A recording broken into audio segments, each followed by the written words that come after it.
Bonjour et bienvenue à la première séance des grands tours de cette année 2025-2026. Merci d'être tous là. Et donc, pour commencer, un cas avec le docteur Chloé Loret, postgraduée en deuxième année. À toi, Chloé. Bonjour à toutes et à tous. Voilà, donc je vais vous présenter un cas que j'ai intitulé Palpitation chez un quinquagénaire sans facteur de risque cardiovasculaire. Alors, pour commencer, donc un patient, Monsieur S, patient de 54 ans, qui se présente aux urgences initialement pour une douleur thoracique oppressive, non irradiante, plutôt, enfin, qui est non, pardon, avec une irradiation dorsale, autant pour moi, non liées à l'effort, non respirodépendantes et également donc des palpitations. Il se plaint de palpitations. Cette douleur thoracique est associée à une dyspnée d'effort, donc plutôt il y a deux. Il se plaint également donc de l'hypothymie, mais n'a jamais présenté de malaise. Et il a aussi une petite impression de pyrosis majorée. Alors, il faut savoir que 3 jours avant, il a consulté en cardiologie.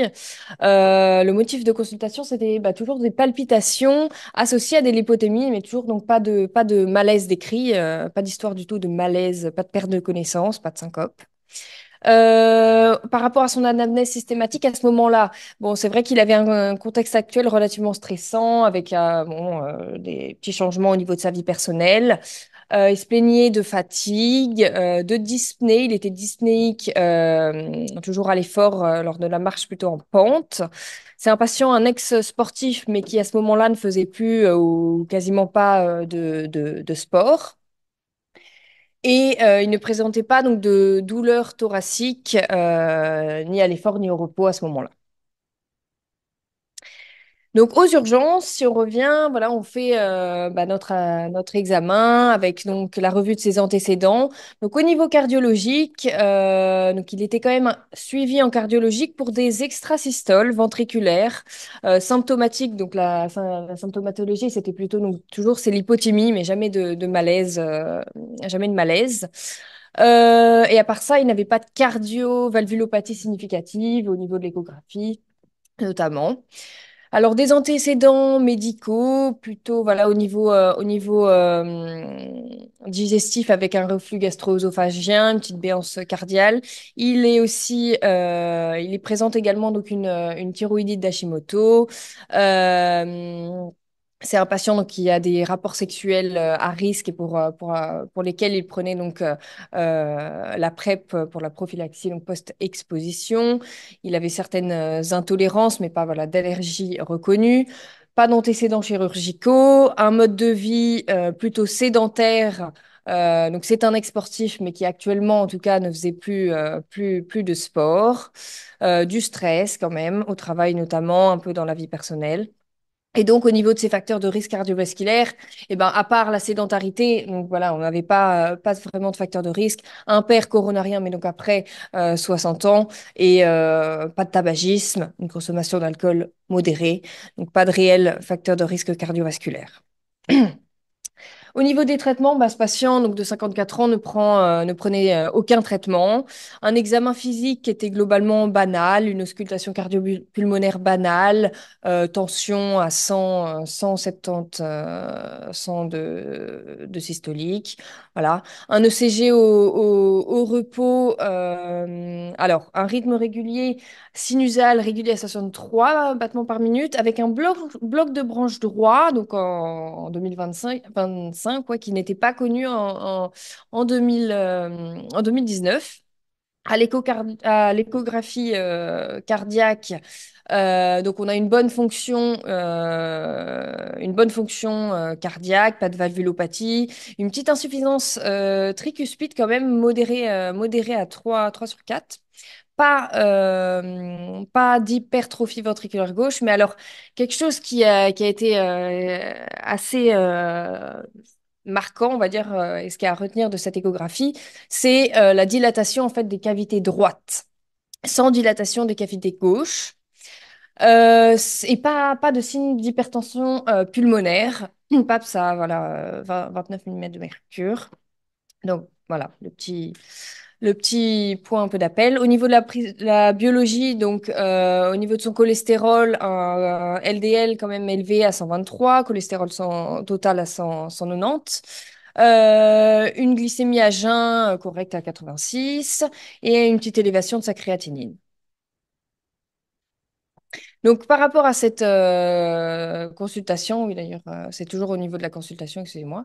Bilan cardiologique chez ce patient de 54 ans qui montre un rythme sinusal régulier, une fonction systolique du ventricule droit préservée, mais donc cette dilatation au niveau des cavités droites, avec une insuffisance tricuspide quand même modérée, une dyskinésie septale, un bloc de branche droit, mais voilà, on n'a pas d'hypertension pulmonaire, donc on n'expliquait pas totalement à ce moment-là sa dilatation des cavités droites. Un profil de risque finalement pour l'athéromatose assez favorable. Et donc à ce moment-là, il a été proposé de doser les dédimères, les NT-proBNP, de réaliser une scintigraphie ventilation pulmonaire pour quand même exclure une embolie pulmonaire, de réaliser des EFR. Et ouais, voilà, un petit traitement de Nexium par rapport à son reflux et un patient qui sera à revoir ensuite en consultation de cardiologie. Donc, il a été réalisé par la suite une scintigraphie ventilation pardon, perfusion qui s'est révélée normale, donc aucun argument en faveur d'une embolie pulmonaire. Et voilà. Maintenant, pardon, aux urgences. Donc, l'examen clinique, toujours sans particularité, mais donc cette fois-ci, donc, il se présente pour des douleurs thoraciques, donc symptômes nouveaux. Toujours des palpitations, l'hypothymie, mais pas de malaise. Une prise de sang, et ben là, on dose quand même les troponines, bien sûr, qui sont élevées à 82 nanogrammes par litre. Des dédimères élevés également, mais la scinti-IVP faite 2 jours avant était négative. Et voilà, toujours une petite créatinine élevée, pas de syndrome inflammatoire, pas de troubles électrolytiques. Alors, un ECG qui est fait donc aux urgences. Voici donc le CG réalisé. On voit donc un rythme qui est sinusal, régulier à 59 battements par minute. Toujours donc un bloc de branche droit avec une inversion des ondes T donc en V1, V2 et V3. Donc les dérivations précordiales. Et finalement, c'est un ECG qui était superposable aux ECG précédents. Donc à ce moment-là, on a un patient de 54 ans qui présente alors une douleur thoracique, des palpitations associées à des lipothymies, une troponinémie élevée, mais pas réellement de modification ECG. Donc là, voilà, on se pose un peu, on a l'hypothèse finalement diagnostique, est-ce qu'on est sur un angora stable, un NSTEMI?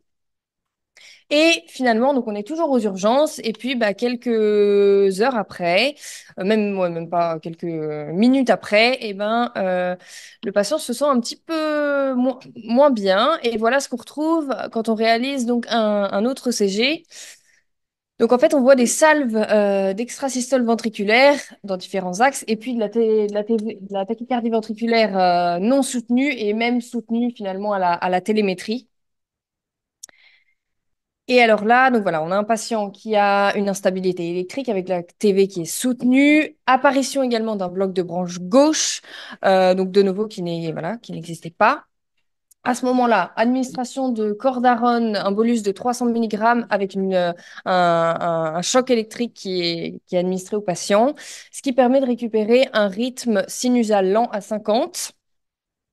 Mais le patient, voilà, il n'est pas très bien, il est pâle, il est transpirant, il a une tension qui baisse, 70, 74, 52 de tension, fréquence cardiaque qui reste voilà, à 51. Donc finalement, là, on est dans un contexte un peu de choc cardiogénique post-administration de cordarone et de cardioversion électrique. On réalise donc aux urgences une échographie juste après ce post-choc qui montre une hypokinésie globale, toujours la dilatation du VD, une fonction, un FEVG un petit peu diminué. Et donc là, on appelle le cardiologue interventionnel qui pose l'indication bien sûr de coronarographie à réaliser en urgence. Il a été starté également un traitement par dobutamine. Et le patient, voilà, le patient après tout ça est un petit peu mieux. On a des lactates à 1,4, une fréquence cardiaque à 60, la tension était remontée également. Et donc, coronarographie qui est réalisée donc en urgence, indication une TV soutenue, mal tolérée, puis cardioversée. Mais voilà, la coronarographie, finalement, ce qu'on retient, c'est que les coronaires sont saines. Alors, il y avait un flux au niveau du IVA qui était réduit, mais sur une IVA spastique. Il a été administré donc du Sédocar en intracoronaire. Ça a permis de récupérer un bon flux, en fait. Alors voilà les images de la coronarographie. Donc on voit bien que voilà, la coronaire droite, là le réseau IVA est donc enfin, bien perméable. Les coronaires sont saines finalement. Donc après ça, après la coronarographie, le patient ne remonte pas tout de suite en salle, mais donc il est admis bien sûr à l'USI pour cette tachycardie ventriculaire soutenue avec instabilité hémodynamique. Donc coronarographie normale, enfin en tout cas coronaire saine, mais avec un petit spasme au niveau de l'IVA qui a nécessité l'administration de Sédocar et patient qui a reçu également de la dobutamine. Donc le plan, ce qui a été voilà, le plan à l'USI, c'était de sevrer ce patient progressivement en dobutamine en fonction un peu de son hémodynamique et bien sûr réaliser un avis cardio, faire de nouveau voilà, une nouvelle échographie cardiaque, pas une échographie. Et donc, l'USI, finalement, il récidive d'une tachycardie ventriculaire soutenue. Donc, bien sûr, il est sous télémétrie. Voilà, TV soutenu avec voilà, un épisode de TV jusqu'à 150 battements par minute, suivi ensuite d'un épisode de Brady à jusqu'à 36. Mais voilà, pas patient qui à ce moment-là, pas réellement symptomatique, pas de douleur thoracique, pas de malaise. On fait un ECG, bon, toujours cette fois-ci, donc le bloc de branche droit qui était connu. Voilà, sinon, rien d'anormal. Des troponines élevées, mais donc on est dans le contexte post-coronarographie. Des BNP, des NT-proBNP qui sont normales à 568 par rapport à son âge un potassium limite bas à 3,8. Donc, dans ce contexte, voilà, administration de potassium, enfin de chlorure de potassium en IV, un peu de sulfate de magnésium et du bisoprolol qui est débuté à une petite dose de 25 mg par jour. Donc voilà, l'avis cardio a été fait avec une échographie qui monte. Donc toujours donc une FEVG qui est conservée à 55%, une dyskinésie septale. Donc ces cavités droites qui sont toujours vraiment sévèrement dilatées avec une insuffisance tricuspide massive.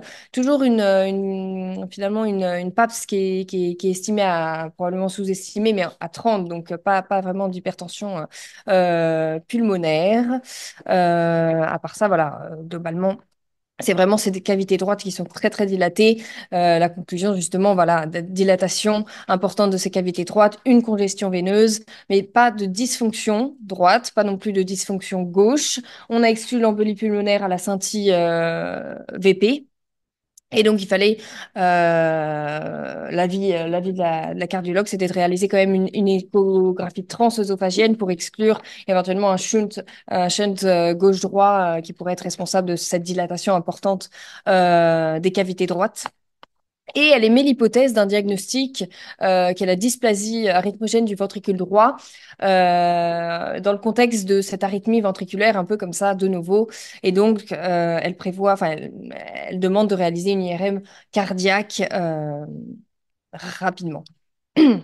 Donc ça, c'est l'image échographique. On voit bien que la cavité droite est bien dilatée, les cavités droites, avec insuffisance tricuspidienne massive, finalement.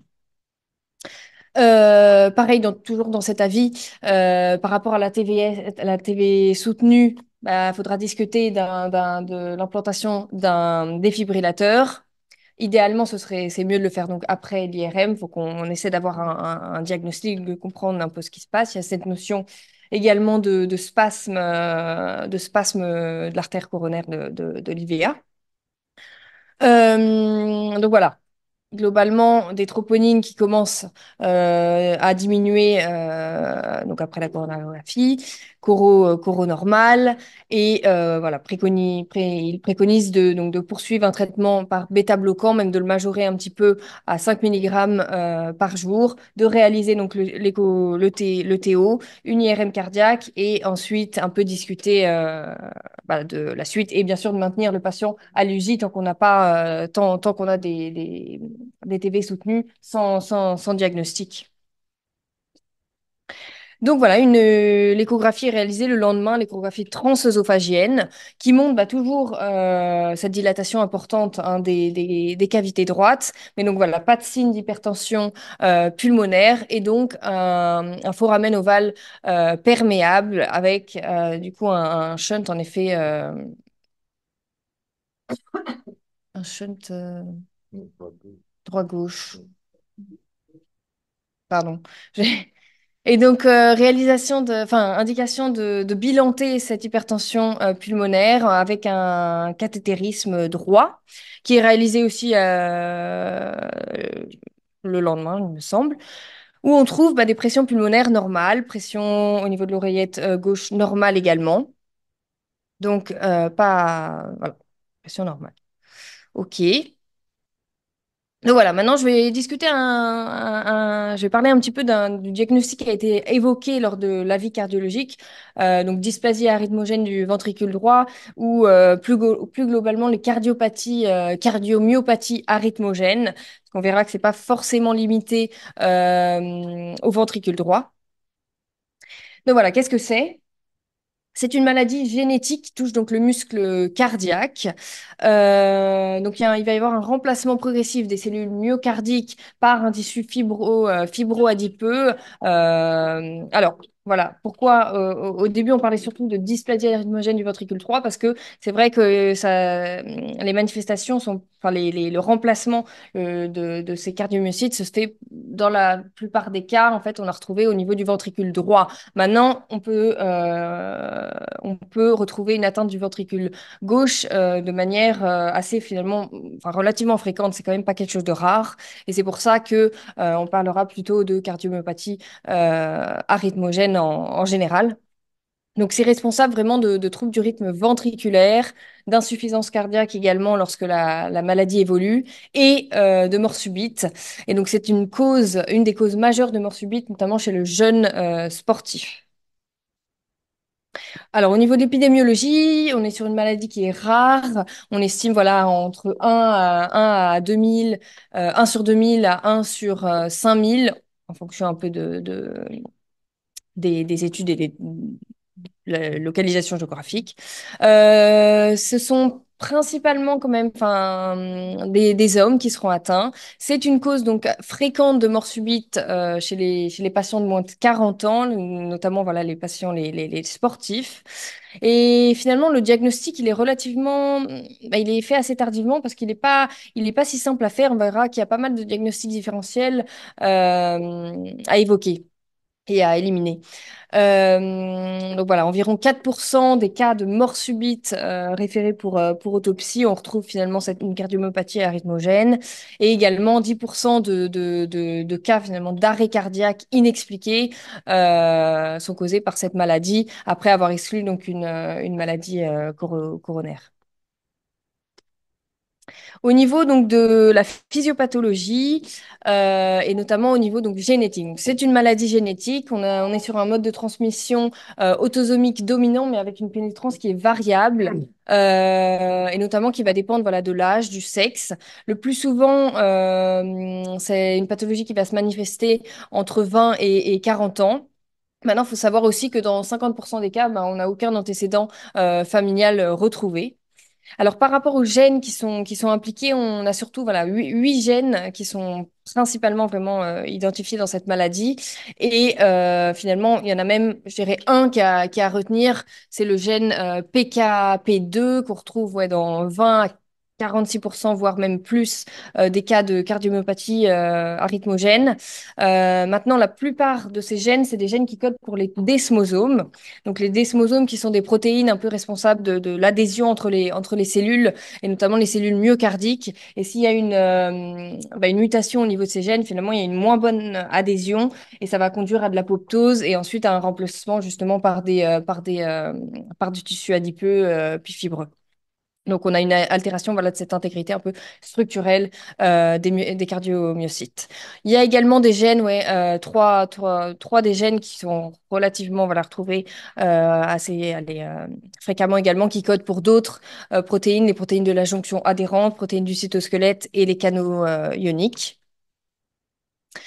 Donc voilà, tout ça, comme je l'ai dit, voilà, apoptose de ces cardiomyocytes et remplacement ensuite par des cellules euh, adipeuses, fibreuses, et ce qui est responsable du coup ça altère vraiment la structure du myocarde et ça va être responsable ça va ouais, être responsable de troubles du rythme ventriculaire, une dilatation ventriculaire progressive droite notamment à la longue un risque d'insuffisance cardiaque et donc voilà cette possibilité d'atteinte également du ventricule gauche et pas uniquement droit. Donc ça c'est le petit schéma.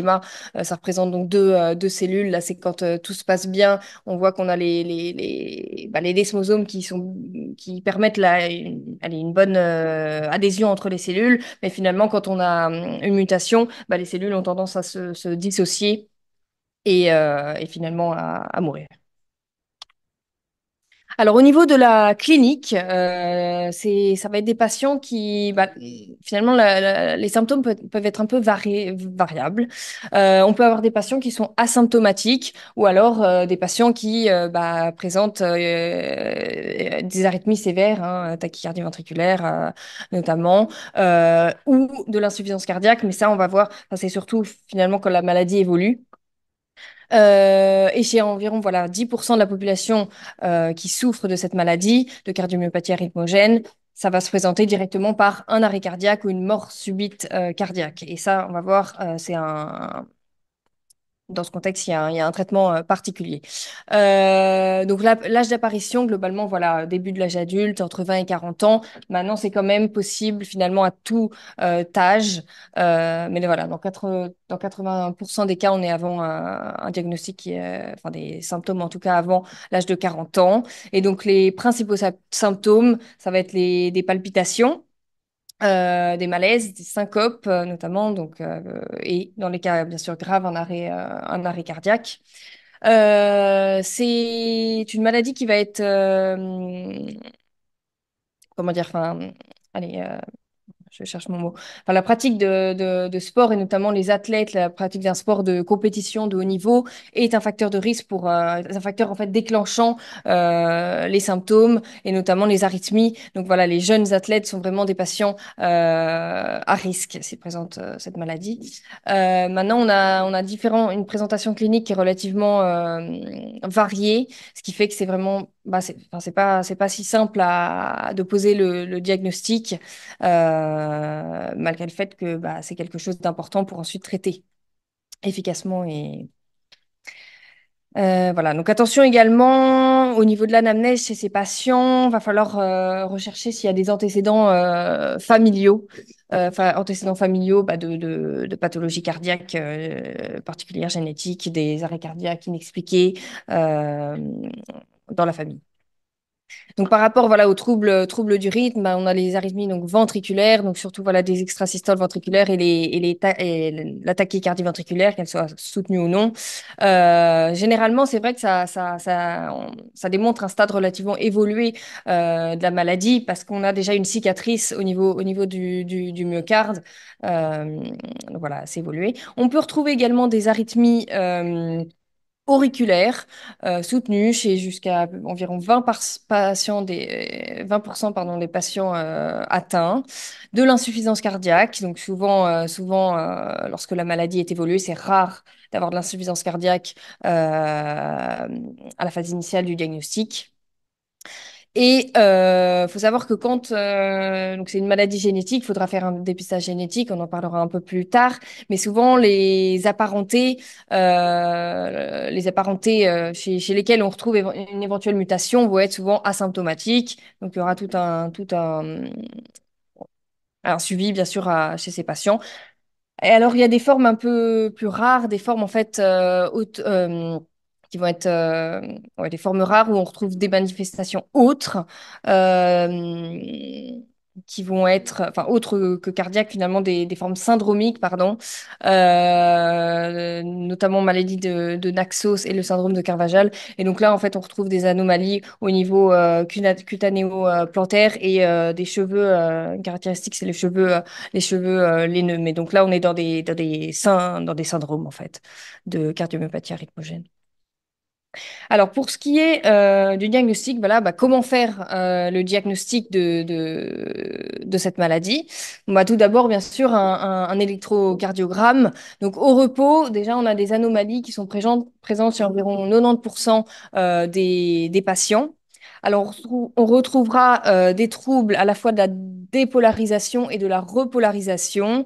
Donc, voilà, blanc de branche droit et repolarisation anormale avec du coup des ondes T, des inversions des ondes T en fait au-delà, enfin dans les dérivations précordiales et alors. On verra, il y a certains critères diagnostiques, mais donc le fait, par exemple, d'avoir une inversion des ondes T dans les dérivations de V1, V2, V3, V4, si on n'a pas de bloc de branche, enfin si on a, ouais, le fait qu'en fait on ait, allez, des anomalies qui s'étendent de manière inhabituelle, ça va être un critère important pour diagnostiquer cette pathologie. On a également donc des ondes, les ondes epsilon, qui sont caractéristiques un peu de cette maladie. En fait, c'est des petites, je vais vous montrer après.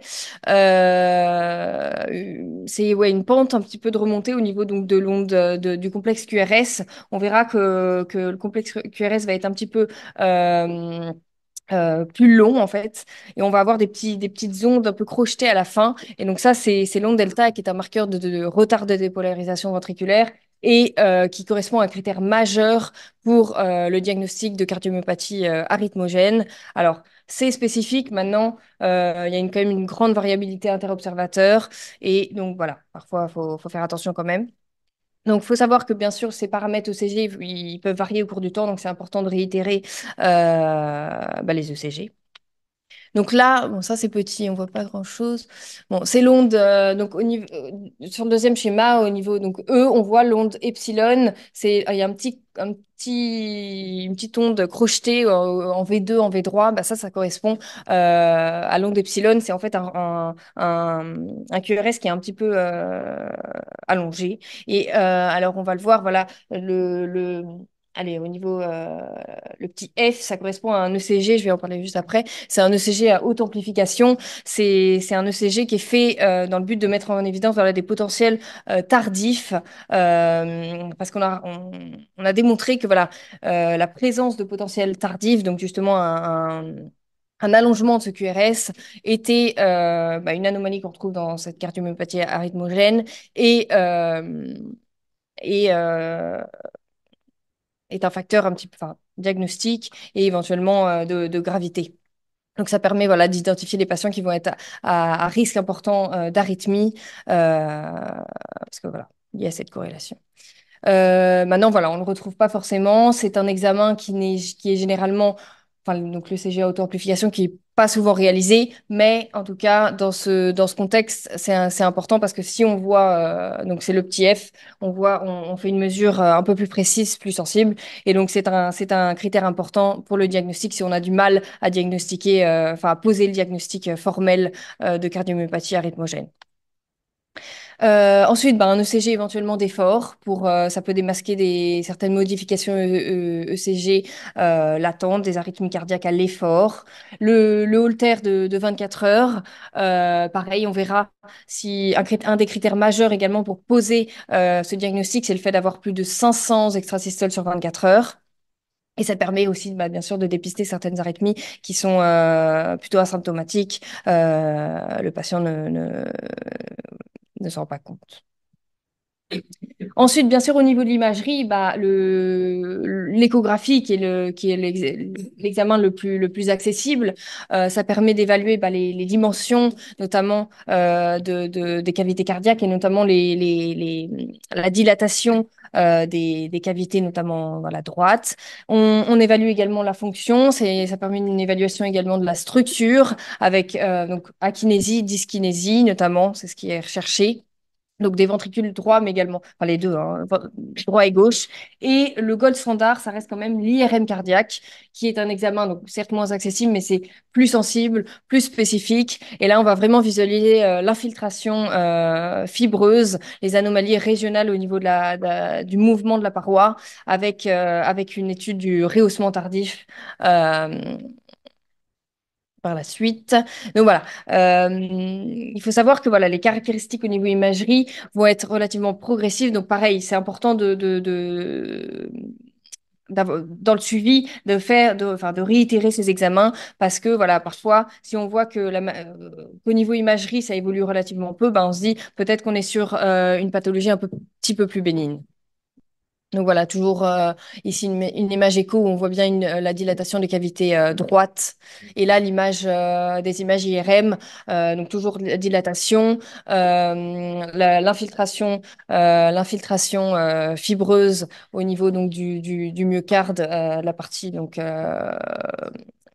le ventricule droit. Et puis hop, avec le gadolinium, on voit un rehaussement tardif. euh, voilà. Alors, d'autres moyens diagnostiques, mais qui sont franchement plus vraiment réalisés, enfin en tout cas euh, de manière plus rare, une éventuelle angiographie du ventricule droit pour mettre en évidence toujours une akinésie ou une dyskinésie ouais, régionale, voir également bah, la distension du ventricule ou voilà, si on n'a pas possibilité de faire d'angiographie, mais qu'on a quand même nécessité d'avoir une image, une ventriculographie, on peut toujours faire un scanner en fait euh, du cœur. Alors, on peut également réaliser en fait une biopsie endomyocardique. Pareil, c'est dans les cas, je dirais, où on a du mal à poser formellement le diagnostic. Mais ça fait partie, on va dire, des critères quand même, des critères diagnostiques. Donc voilà, notamment un des critères majeurs, c'est le fait d'avoir moins de 60% de myocytes résiduels avec remplacement fibreux. On est sur une sensibilité de 80%, une spécificité de 95%. Maintenant, voilà, c'est intéressant d'avoir aussi, avant de réaliser cette biopsie, une cartographie pour savoir également et exactement où aller biopsier. Maintenant, voilà, c'est que comme toute biopsie, on a des risques, bien sûr, de perforation cardiaque, d'arythmie. Donc, c'est vraiment réservé au cas où on a besoin d'un diagnostic. Et voilà, donc la génétique, c'est quand même quelque chose de très important parce que bah, c'est une maladie génétique avec bah, risque de transmission bien sûr à la descendance. Et comme on a allez, des implications cliniques qui sont graves, mais il faut réaliser un dépistage génétique. Donc principalement lorsqu'on a posé le diagnostic de cardiomyopathie arythmogène. Et ensuite, bah, en fonction de la mutation retrouvée, on pourra réaliser une analyse génétique au sein des membres de la famille. Également, comme la biopsie, je dirais, si on, dans les cas un peu compliqués à diagnostiquer, à poser un diagnostic formel, donc des cas, la possible limite, bah, le fait d'identifier une mutation d'un gène, notamment bah, les desmosomes, enfin, ça fait partie également d'un des critères majeurs et ça permet donc de poser éventuellement le diagnostic de la maladie.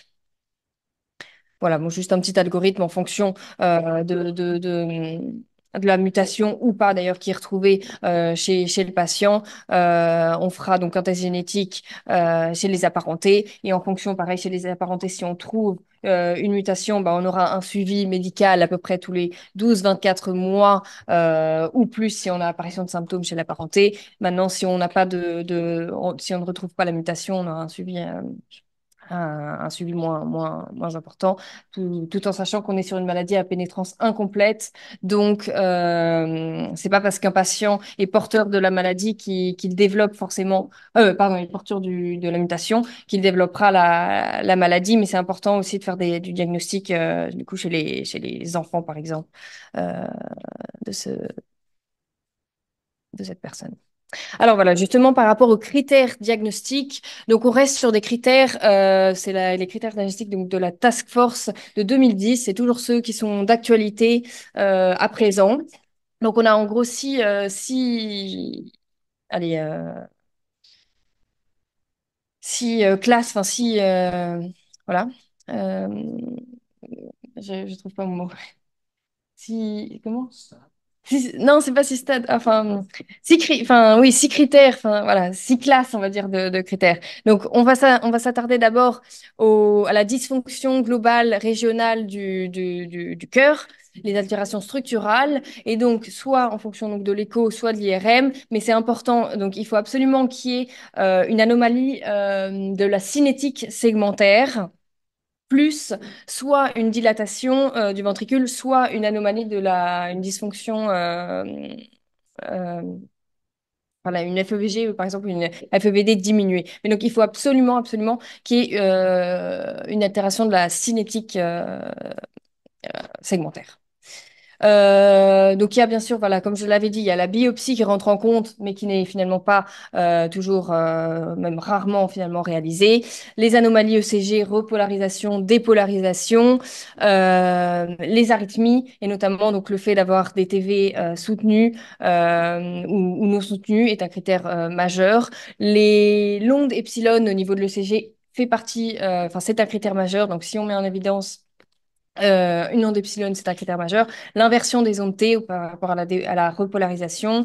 Il y a aussi donc la génétique, l'histoire familiale, la mise en évidence voilà, de mutations. Ça fait également partie des critères. Et alors ensuite, par rapport à ça, oui voilà. Donc ensuite, pour poser un diagnostic formel de cardiomyopathie arythmogène, il nous faut soit deux critères majeurs, soit un critère majeur plus deux mineurs, ou soit quatre mineurs. Parce que globalement, un critère majeur compte pour deux et un critère majeur, mineur compte pour un. Et au total, il nous faut un score à quatre. Donc on voit que voilà, si on a au moins un critère majeur au niveau du ventricule droit, on passe à l'étape suivante. On regarde au niveau du ventricule gauche si on a un critère majeur ou non. Et ça permettra de faire la distinction entre les formes donc isolées au ventricule droit ou biventriculaires. Voilà.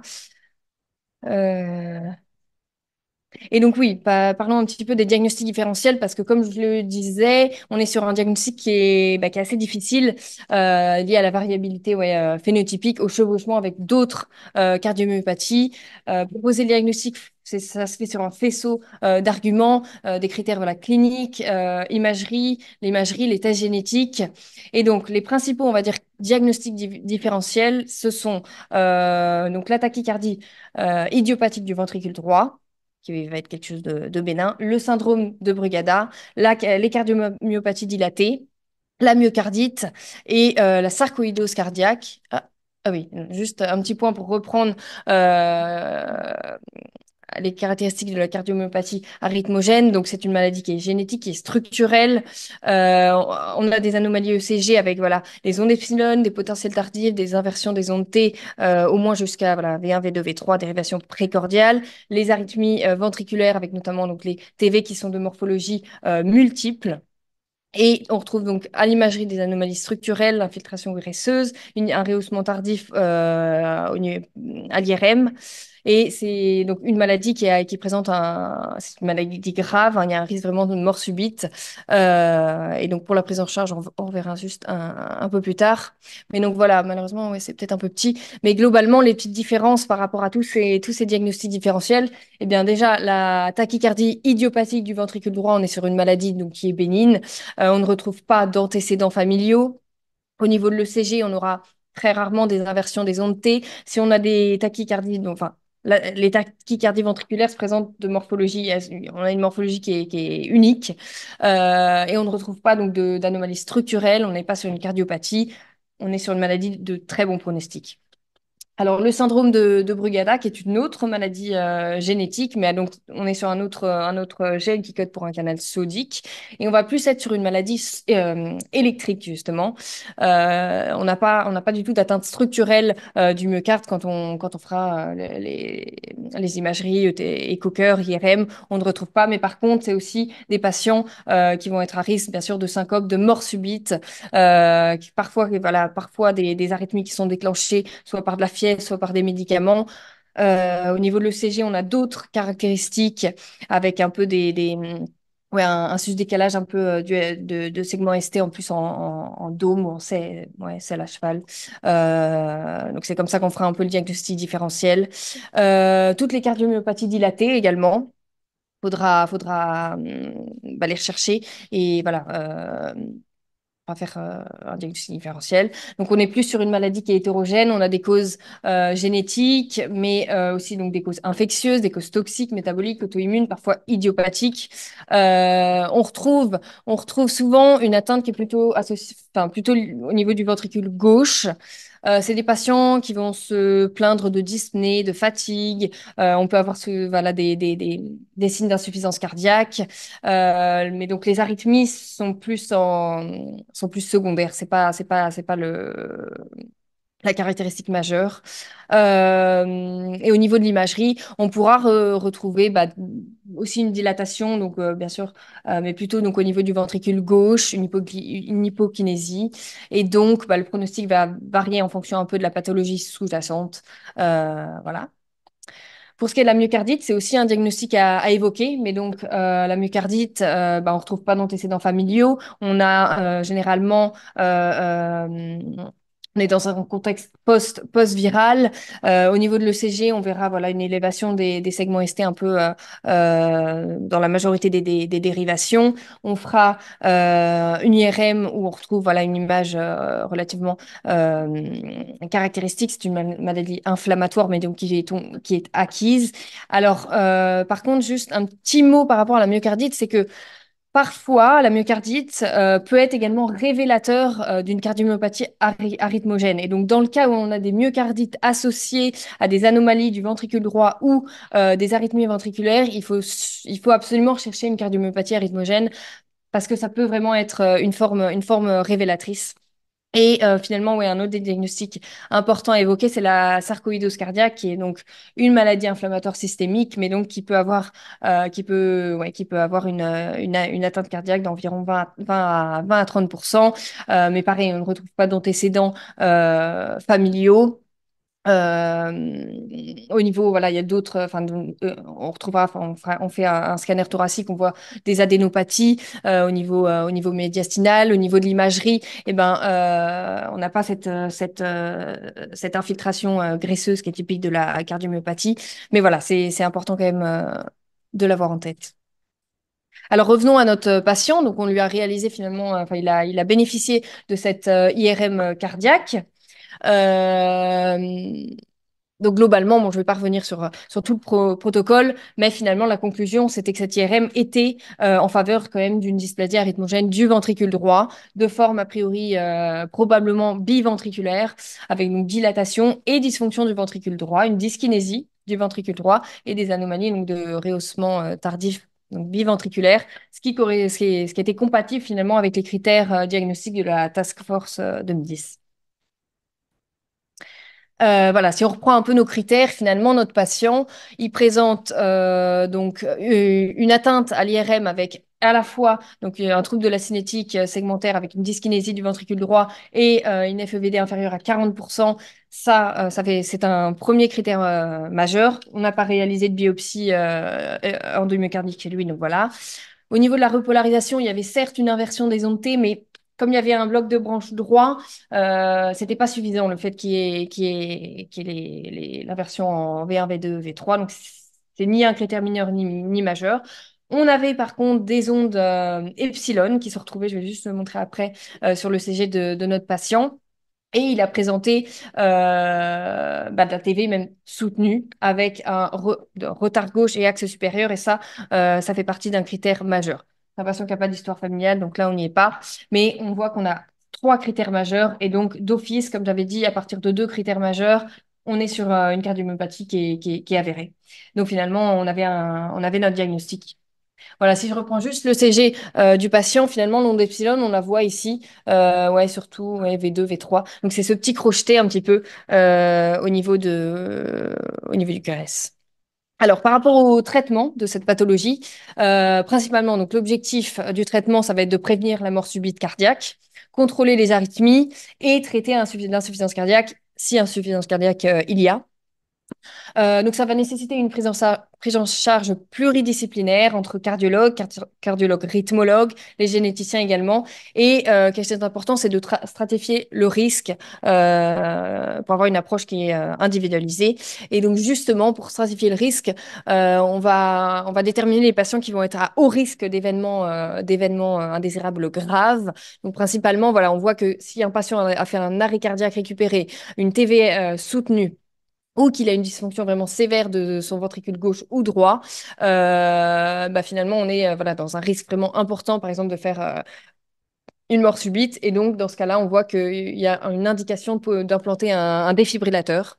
Ensuite, bon, si on n'y est pas, on descend un petit peu. Un patient qui fait une tachycardie ventriculaire, par exemple, mais qui est non soutenue, ou voilà, une dysfonction des ventricules qui est un peu voilà, plus modérée, dans ce cas, on est sur voilà, classe 2A, on est sur on devrait envisager l'implantation d'un pacemaker et ensuite on pourrait l'envisager dans d'autres contextes. Donc voilà les critères, on va dire, qui sont ici. Maintenant, si on a un patient qui a aucun facteur de risque et notamment les patients qui sont porteurs de la mutation mais asymptomatiques et qui ne présentent pas la maladie, dans ce cas-là, il n'y a pas d'indication à implanter un défibrillateur.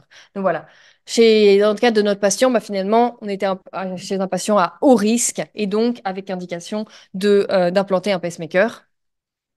Donc par rapport ensuite, enfin pour le traitement, il y a aussi donc les modifications du style de vie, hein, notamment donc le sport. On a bien vu que il y avait une très forte association entre la pratique de sport intensif, sport de compétition et les événements arythmiques et donc contre-indication à vie à certains sports. Donc on voit il met un petit tableau. Bon, il y a certains sports, voilà le basket, le foot, le ski, enfin vraiment des sports intensifs qui sont vraiment malheureusement on pourra pas, enfin c'est contre-indiqué.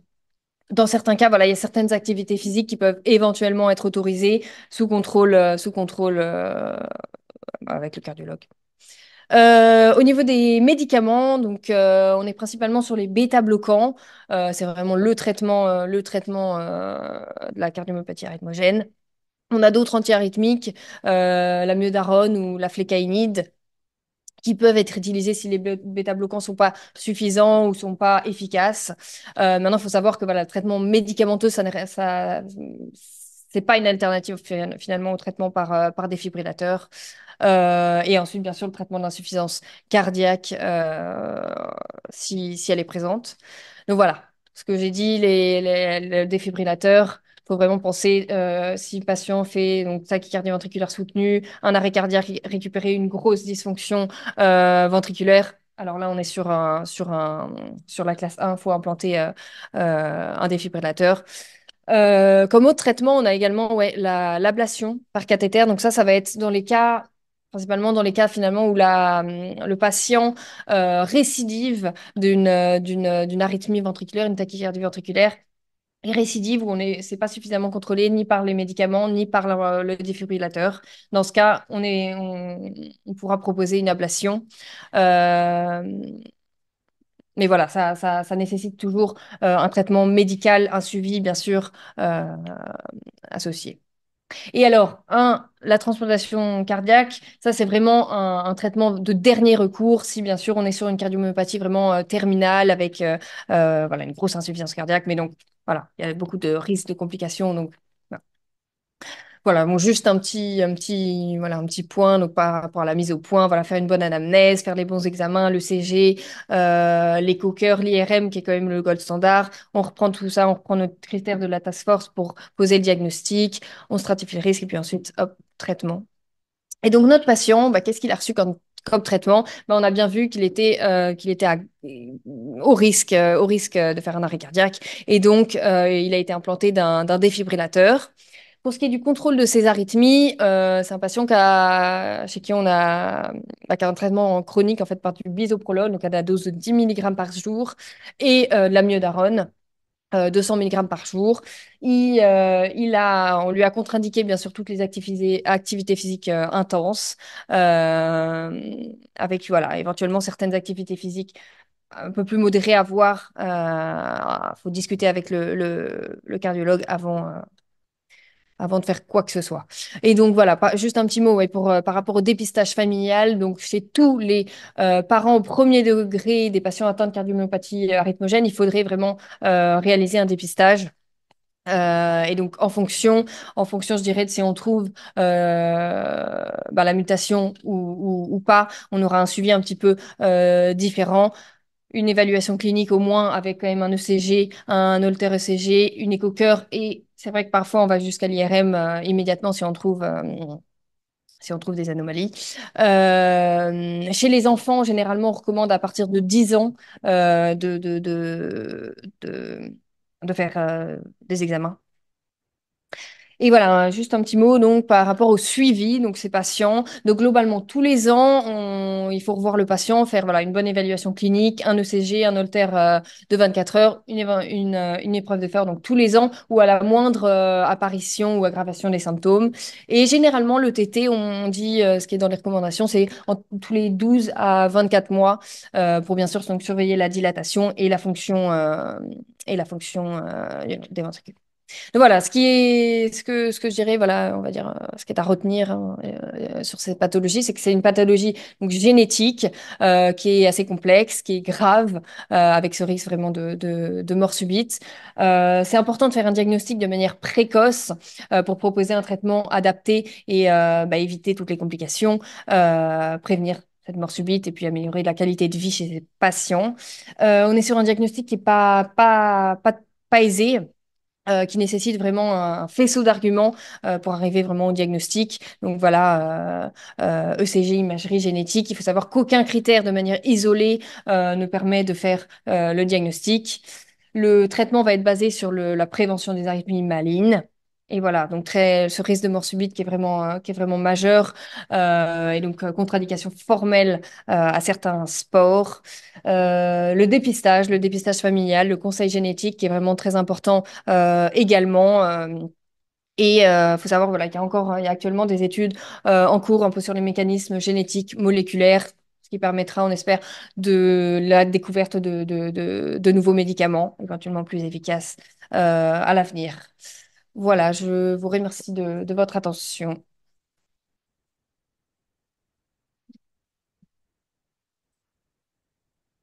Merci Chloé, c'était très chouette.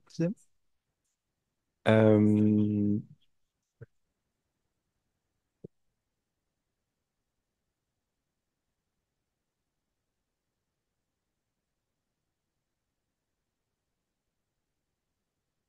non.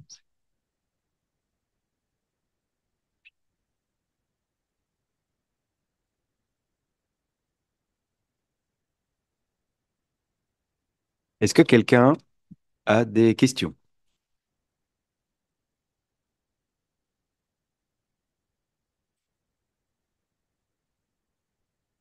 J'ai deux petites questions. Pour vous, quelle est la différence entre l'hypothémie et malaise? J'ai pas très bien compris, ou bien c'est... Alors, en fait, malaise, ça veut un peu rien dire. En fait. C'est soit syncope, je dirais, soit l'hypothymie, parce Ok, que, ouais, syncope, voilà, syncope. perte de connaissance. Ok, L'hypothymie, c'est vrai, c'est juste ce que patient appelle faire enfin, vertiges. Et donc, c'est, voilà, il n'y a pas du tout de perte de connaissance ou ok. quoi. Donc, c'est le fait de sentir un peu vertigineux, je dirais. C'est ce que le patient présentait. Ouais, ça peut Mais être le donc, malaise, quoi. ouais. Alors, bon, c'est un jeune patient, pas de facteur de risque, qui fait des troubles du rythme et qui a une atteinte du cœur droit, Mm. évident. Donc, je pense qu'il y a à ce moment-là, lorsque vous excluez toutes les causes secondaires de la dilatation ventriculaire droite, avec une tension pulmonaire qui est tout à fait normale et un cœur gauche qui est normal, Mm. je crois qu'il reste plus Mm. grand-chose comme diagnostic que celui-là. Vous C'est êtes ça. d'accord? C'est peut-être quand même la leçon Ouais, ouais, la plus importante tout de... à fait, tout à OK. fait. Mm.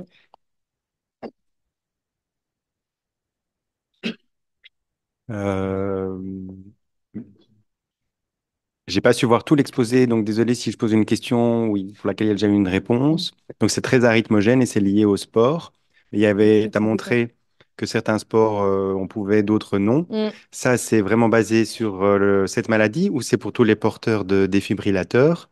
C'est vraiment relié à cette maladie, hein, parce que là, vraiment, le fait, enfin, en fait, les arythmies vont être déclenchées par, enfin, si je ne me trompe pas, hein, par la pratique d'un sport intensif. Et après, ça va être vraiment une évaluation au cas par cas pour, en fonction des sports, parce que voilà, si on considère que la pathologie est relativement, allez, plus ou moins avancé, en fait, bah, on peut se dire peut-être que un sport, enfin, il pourra pratiquer un sport de faible intensité, mais peut-être que si la pathologie évolue, finalement, je crois que... Ok, mais c'est plutôt l'intensité du sport. Ouais, Parce qu'il y a peut-être des gens qui arrivent à faire de la pétanque avec énormément d'intensité ou c'est vrai, c'est pour ça que je dirais que c'est peut-être à... c'est plutôt le faut niveau évaluer au cas...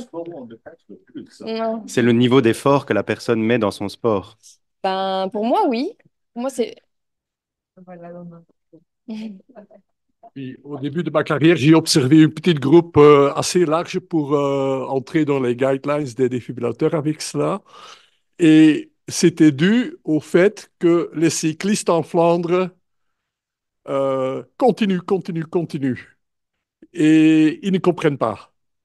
Et on avait beaucoup de coureurs compétitifs avec cela qui ne voulaient pas s'arrêter. Et finalement, on est arrivé là-bas. La même chose en Italie du Nord. Ce sont les deux centres en Europe avec l'épidémie de dysplasie arythmogène, droite-gauche complète. Et on a eu quelques-uns avec une transplantation. Mhm. C'est pas rare. Et j'étais un petit peu surpris de la limitation de l'ablation parce que au début de l'ablation, on a développé l'ablation pour cela. Mhm. L'ablation ne serait pas ici quand on n'aurait pas eu la dysplasie arythmogène. C'était un substrat très facile pour investiguer, pour trouver le circuit. Et quand on a maintenant la cartographie et tout ça, c'est grâce aussi à la dysplasie Mhm. arythmogène. Et à Paris, il y avait un grand centre pour cela et tout ça. C'est une pathologie qui était très intéressante Mhm. et fréquente. Ouais. Plusieurs familles aussi ici. Ouais. Mhm. Et, C'est ce qui est médical. Mhm. et donc on sait si ces sportifs sont porteurs d'un défibrillateur mais qui continuent, ce qui est Voilà, beau. maintenant un défibrillateur euh, qui n'a pas fait de récidive sous son traitement actuel, mais à un certain moment, il y aura un choc, une tachycardie. Mhm. À un certain moment, il aura un choc ou pour une tachycardie non soutenue ou soutenue, je sais pas. Mhm. Mais alors, il ne peut plus conduire 4 mois. Il ne peut plus conduire 4 mois maintenant. Quand on aurait fait une ablation, Mhm. et s'il aurait été non inductible, il aurait une interdiction de sport. Et maintenant, il a une interdiction de sport, il ne peut plus conduire.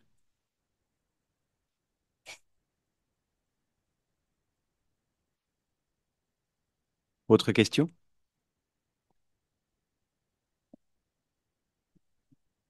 trouve que la fréquence est assez haute, entre 1 sur 2 000 et 1 sur 5 000. C'est interpellant quand on voit tous les sportifs qui circulent.